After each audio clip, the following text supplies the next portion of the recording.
باپ دونوں نے پڑھنے میں میرا خیال ہے کہ میری طبیعت میں جو ایک انتظام ہے، سلیقہ ہے، اس میں میرے گھر کے ماحول اور میرے ماں باپ کی تربیت کا بہت حصہ ہے. اور اس کی شاید وجہ یہ ہے کہ میری نسل کو سکھایا جاتا تھا کہ ہونے کے باوجود اپنے آپ کو کیسے سنبھال کے رکھتے ہیں اور کتنا احتیاط سے چلتے ہیں. اب جو میرے دیکھتے دیکھتے یہ پیمانے بدل گئے ہیں. اب یہ ہے نا کہ نہ ہونے کے باوجود کس طرح آگے بڑھ کے جاتے ہیں. تو اس لیے خود بخود ایک انتظام آ جاتا ہے، سمجھ آنے لگتی ہے کہ چیزوں کو کہاں رکھنا ہے اور ان کی ترجیحات کی فہرست کیسے بنانی ہے. والدہ میری گھریلو خاتون اور والد میرے ملازم پیشہ، مگر دونوں بہت صاحب ذوق، پڑھنے لکھنے کے شوقین. مجھے جو پہلے کھلونے دیے گئے وہ بھی کتاب، قلم اور تختی. اور میرے ماں باپ دونوں نے پڑھنے میں، لفظوں میں بہت توجہ دلائی. ایک عمر تک تو پڑھ کے سنایا، اور جب چاٹ پڑ گئی تو کہا پڑھنا سیکھ لو. تو اس لیے ماحول میں بہت ٹھہراؤ اور تہذیب پر بہت بہت زور. میرے والد کہتے تھے کہ کچھ بنو یا نہ بنو مگر ایک اچھا انسان بننے کی کوشش کرنا. دونوں والدین کا مہذب کرنے پہ بہت زور تھا.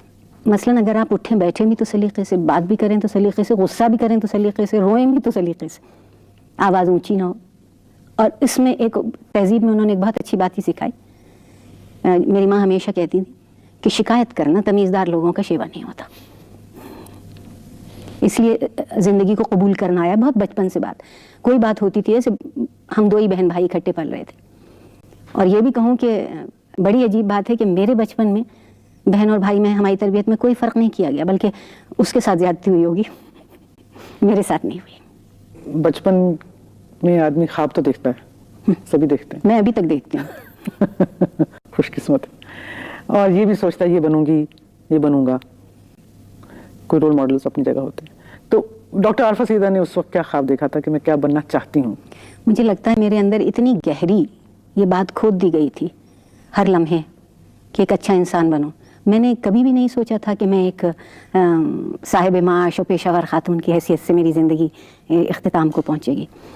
اس گھرانے سے تعلق رکھتی ہوں جہاں تعلیم تو بہت خوب ہے مگر معاش کی بات مت کرنا.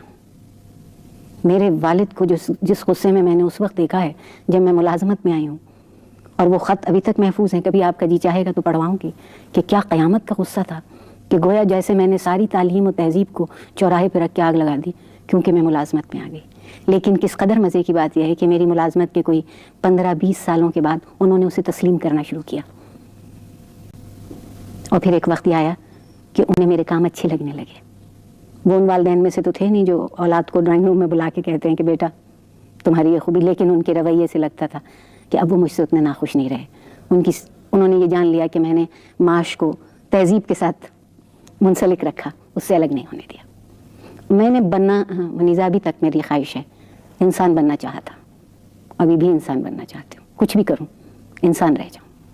تو پھر کیا یہی فلسفہ یا کانسیپٹ لے کے آپ اپنے کالج میں، چونکہ اب اس وقت پرنسپل ہیں اور مختلف بدنام ہوں اس کے لیے بدنام ہوں اس کے لیے اپنے دوستوں سے، اپنے قریب عزیزوں سے، طالب علموں سے خاص طور پہ ایک جملہ آپ ان سے پوچھ لیجیے گا، ہمیشہ کہتی ہوں کہ مجھے اس سے غرض نہیں ہے کہ تمہارے کیا نمبر آتے ہیں، کس ڈویژن میں آتے ہو.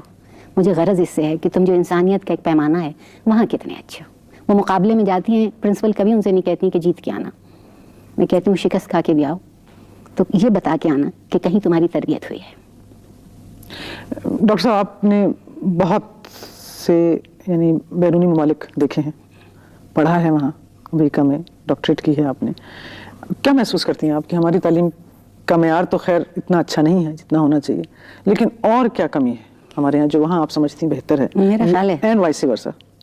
سچ بولنے کی بات یہ ہے کہ ہم ہی لوگ وہاں پڑھنے جاتے ہیں، آپ بھی گئیں، بہترین کام کر کے آتے ہیں. کلاس کے پہلے 5 لوگوں میں پاکستانی شامل ہوتا ہے. یہ میں بات بالکل اعتبار سے کہہ رہی ہوں. کیا وجہ ہے کہ وہی پاکستانی یہاں رہ کے اپنے آپ سے بھی شرمندہ ہوتا ہے، نظام تعلیم میں بھی کسی کا کام نہیں آتا. تو مراد یہ کہ کہیں ہماری ترجیحات غلط ہیں، ہمارے نظام میں خرابی ہے کہ جو کسی بھی فرد کے اندر استعداد ہے، استطاعت ہے، اسے باہر نہیں لاتا. مثبت طور پہ، منفی طور پہ تو ڈھیروں آ جاتی ہیں، مثبت طور پہ وہ باہر نہیں آ پاتی. معیار پر ہماری نظر اس طرح نہیں ہے. میں یہاں آپ سے اتفاق نہیں کروں گی.